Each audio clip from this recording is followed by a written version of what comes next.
What's up, everyone? Welcome to the video. Today we're going to take a look at how to replace the battery in this Nissan Armada Smart Key Remote Fob.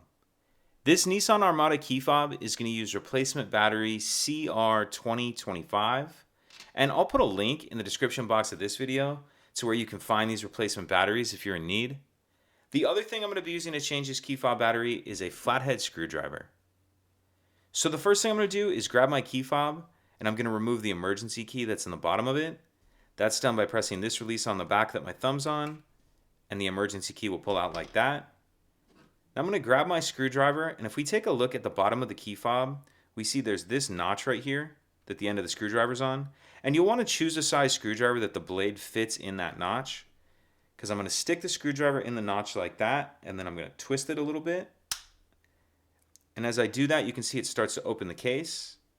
Once the case is started, I'll take my screwdriver and just carefully run it down the side like that. And pull it the rest of the way apart with my hands. And in the back half of the case, we see our battery right here.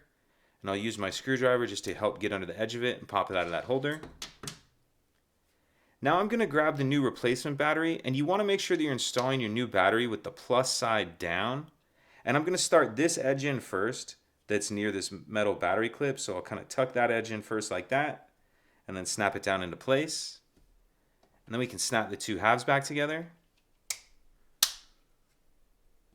Slide our emergency key back in, and that's it. If you could take a second to like and subscribe, it helps us out, and I'd appreciate it. Thank you.